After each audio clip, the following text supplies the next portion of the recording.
라는 제목으로 하나님의 말씀을 듣고자 합니다. 오늘 본문의 성경은 룻기입니다.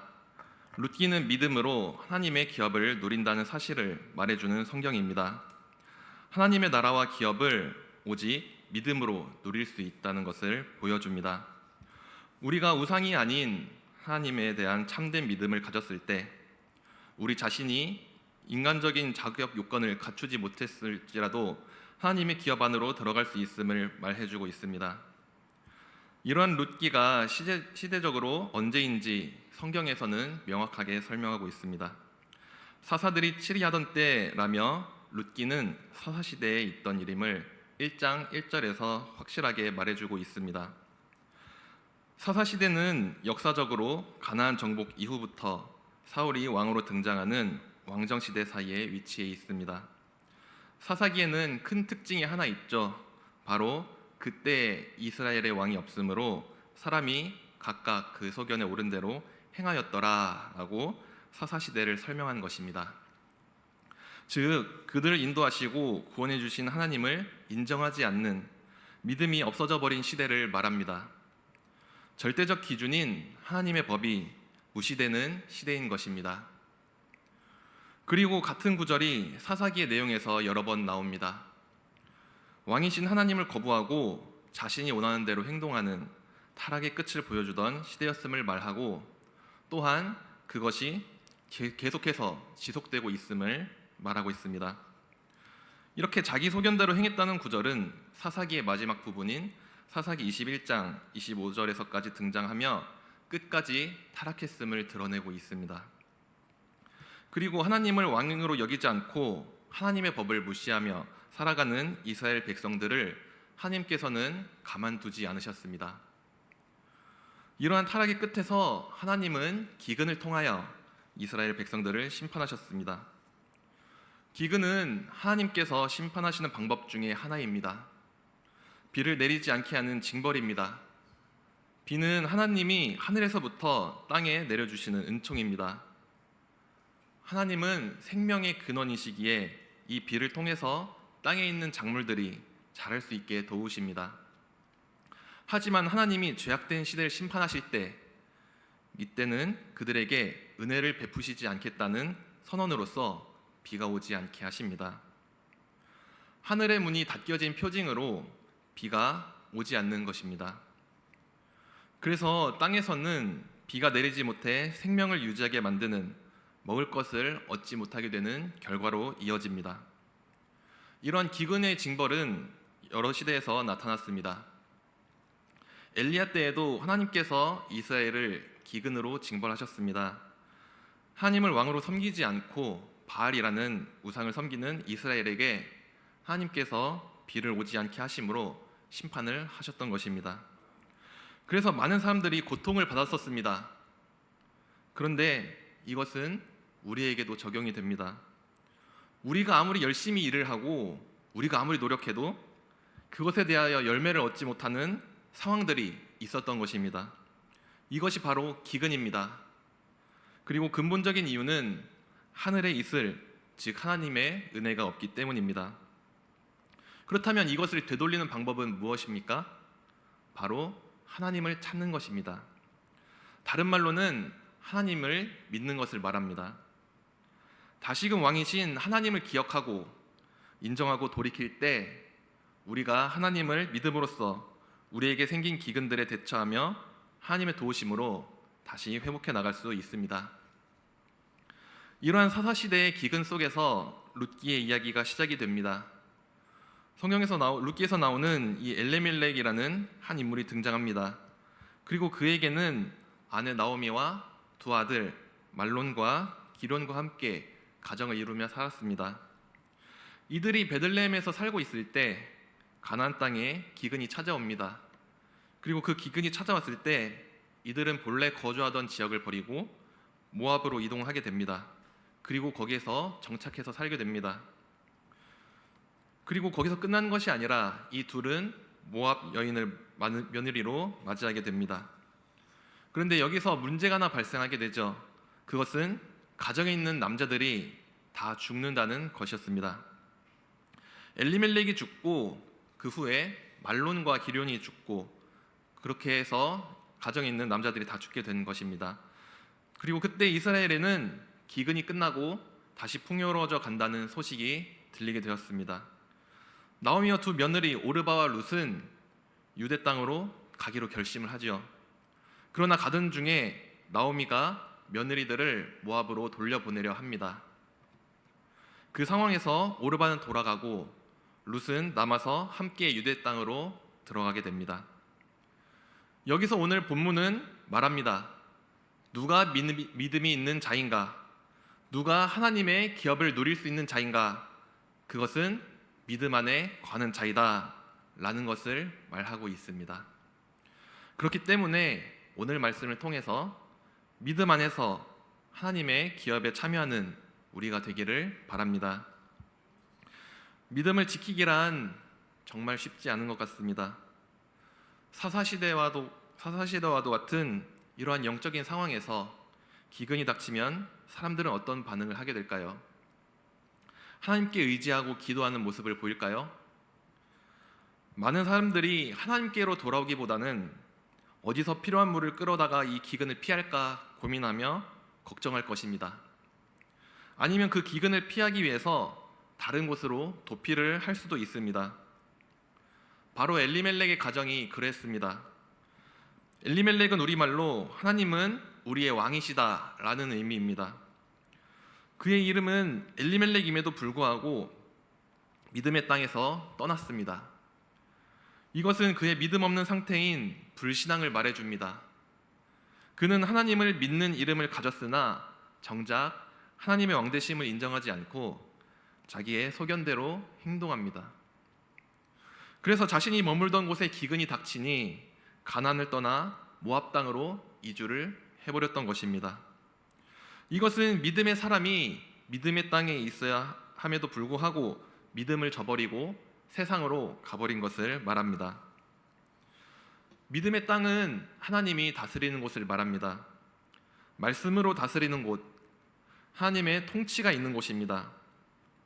그래서 믿음의 땅이란 하나님의 약속을 믿고 그 말씀에 순종하여 발을 딛는 장소이자 상태입니다. 단지 지리적인 공간을 말하는 것이 아니라 하나님의 말씀과 인도하심을 따르는 삶입니다. 그분의 뜻에 순종하는 삶의 자리를 말합니다.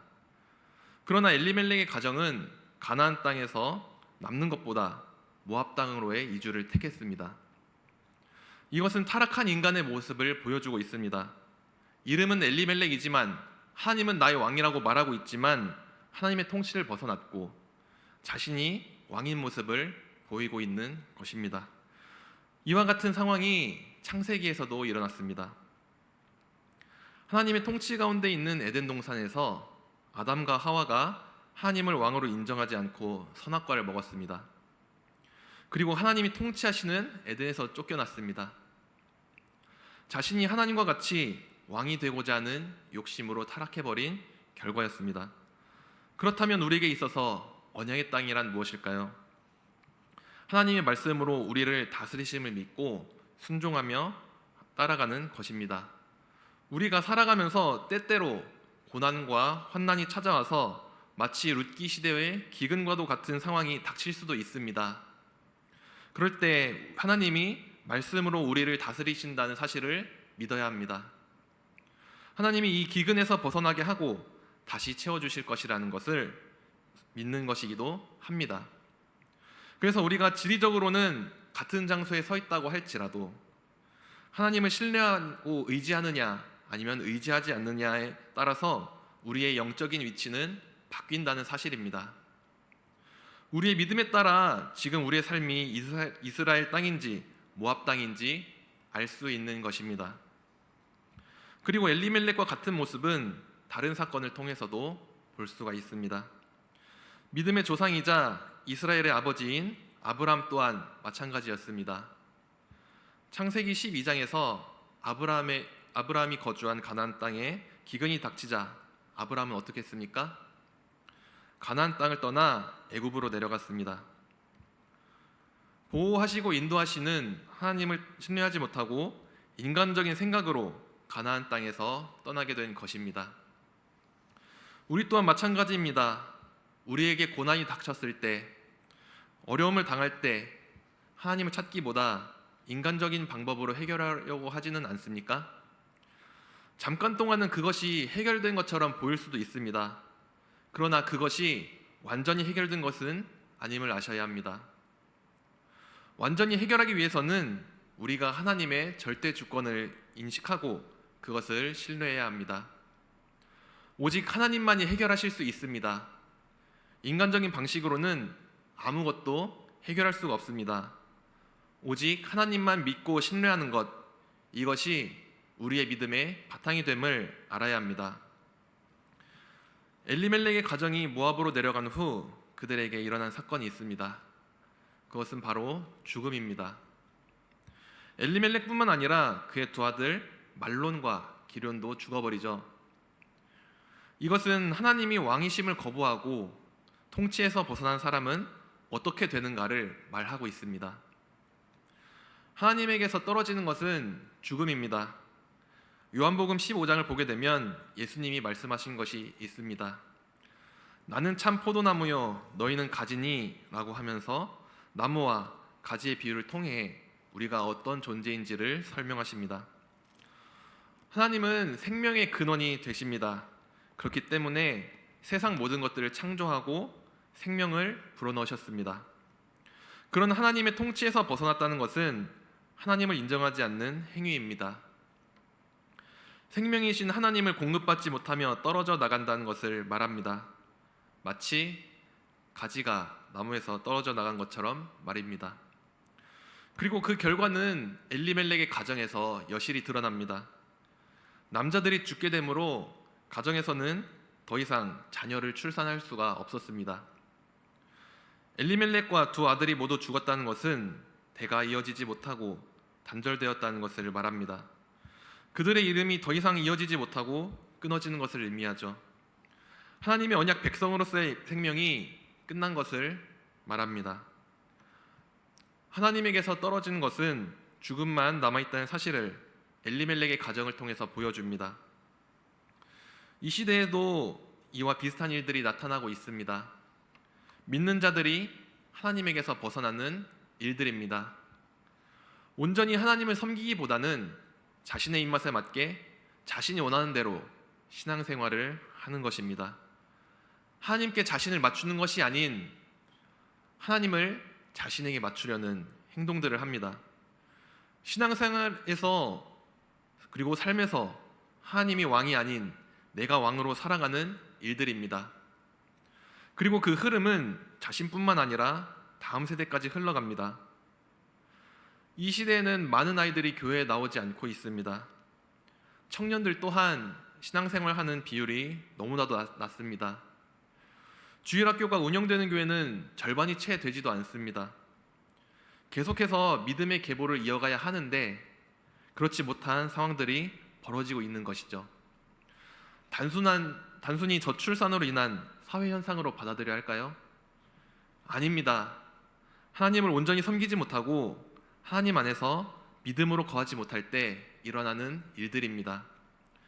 계속 이어져야 할 믿음의 계보가 점점 닫혀가는 상황임을 알아야 됩니다. 이렇게 남자들이 다 죽고 남은 것이 하나도 없던 나오미에게 희소식이 하나 들려옵니다. 그것은 하나님이 그들의 백성에게 다시 양식을 주시기 시작했다는 사실입니다. 그런데 이 소식이 모압에 있던 나오미에게까지 들렸던 것입니다. 하나님이 백성들을 돌본다는 사실, 하나님께서 양식을 주셨다는 사실, 추수의 소식은 복음을 말합니다. 복음은 하나님께서 사람들에게 구원을 베푸시는 은혜의 소식이기 때문입니다. 이 복음의 소식을 들은 나오미는 두 며느리와 가나안 땅으로 돌아가려고 합니다. 그런데 가는 여정 중에 나오미는 두 며느리를 돌려보내려 합니다. 과부, 그것도 이방인의 신분으로 가나안 땅에서 힘들게 살아갈 것을 염려했기 때문에 그렇게 말을 하게 됩니다. 오르반은 모압 땅으로 돌아가고 룻은 계속해서 나오미와 함께하기로 결정했습니다. 어째서 룻은 나오미와 함께하기로 그렇게 결정을 했을까요? 그것은 오늘 본문 16절을 보면 알 수가 있습니다. 다 함께 봉독하겠습니다. 시작. 룻이 이르되 내게 어머니를 떠나며 어머니를 따르지 말고 돌아가라 강권하지 마옵소서. 어머니께서 가시는 곳에 나도 가고 어머니께서 머무시는 곳에서 나도 머물겠나이다. 어머니의 백성이 나의 백성이 되고 어머니의 하나님이 나의 하나님이 되시리니. 아멘. 여기서 가장 중요한 고백이 나옵니다. 어머니의 하나님이 나의 하나님이 되시리니 라는 부분이죠. 룻은 자기 백성을 돌보셨다는 하나님의 얘기를 같이 듣게 되었습니다. 그리고 믿었습니다. 재물을 요구하고 거래를 요구하는 모압과 다른 세상 신들과는 달리 아무런 요구 없이 자기 백성을 돌보는 하나님을 보게 된 것입니다. 오늘날도 마찬가지입니다. 사람들이 신이라고 말하는 것들 중 누가 우리를 위하여 자기 아들을 제물로 내어주거나 구원을 하려고 합니까? 그렇기에 룻은 하나님을 바라보았습니다. 자기 백성을 돌보는 하나님이 나의 하나님이 되실 것이라는 그 믿음으로 나오미와 함께 가나안 땅으로 돌아가려는 것이었습니다. 여기서 룻의 결단은 자기 희생과 불확실한 미래에 대한 신뢰, 그리고 고난을 감수하는 믿음이 담겨 있습니다.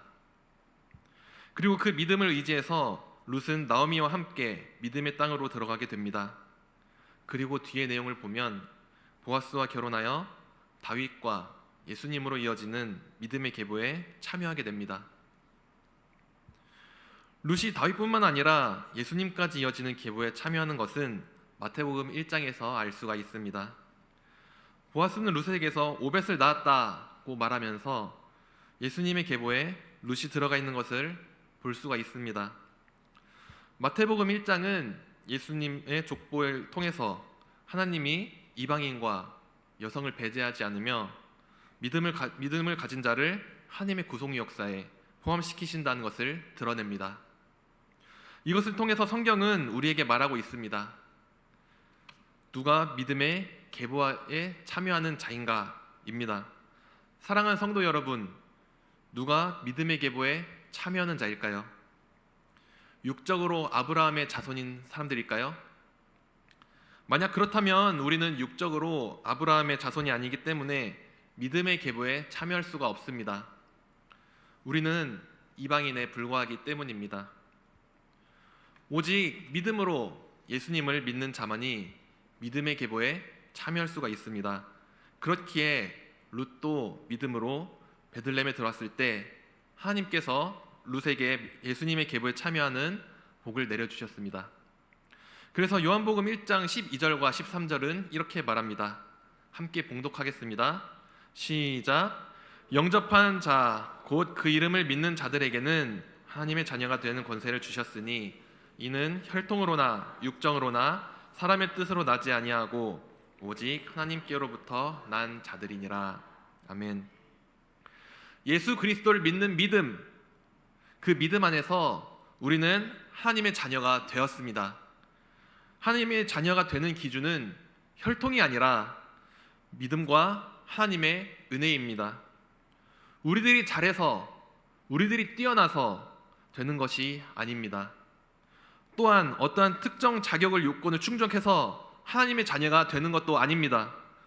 오직 우리를 사랑하셔서 예수님을 보내주신 조건 없는 긍휼함 덕분에 우리가 하나님의 자녀가 될 수 있는 것입니다. 룻은 믿음으로 의롭게 된 이방인입니다. 또한 예수님은 그 계보를 통해 태어난 메시아입니다. 룻뿐만 아니라 예수님의 계보에서 나타난 라합이나 마리아 같은 여자들도 룻과 같은 믿음을 가지고 있었습니다. 룻은 단순히 믿음의 땅에 들어와 사는 것으로 끝나지 않았습니다. 하나님이 그 믿음을 보시고 더 귀한 하나님의 자녀, 즉 예수님과의 가족관계에 들어갈 수 있도록 축복하셨습니다. 하나님께서는 우리도 룻과 마찬가지로 예수님과의 가족관계에 초대하십니다. 그러기 위해서는 우리는 중요한 한 가지를 기억하고 지켜야 합니다. 바로 믿는 것입니다. 예수 그리스도를 믿는 믿음, 그 믿음을 가지고 나아가야 합니다. 믿음 안에서 하나님의 기업인 믿음의 계보에 참여하는 여러분들이 되시기를 주님의 이름으로 축복합니다. 사랑하는 성도 여러분, 오늘 말씀을 통해서 우리의 삶을 한번 돌아봤으면 좋겠습니다. 우리의 삶은 엘리멜렉과 같이 세상을 향해 있지는 않습니까? 하나님이 통치를 떠나서 자신이 왕인 삶을 살고 있지는 않습니까? 주님은 복음의 말씀을 통해서 떠난 자들이 다시 믿음의 땅으로 돌아오기를 원하십니다. 우리는 지금 영적인 사사시대를 지나고 있는지도 모릅니다.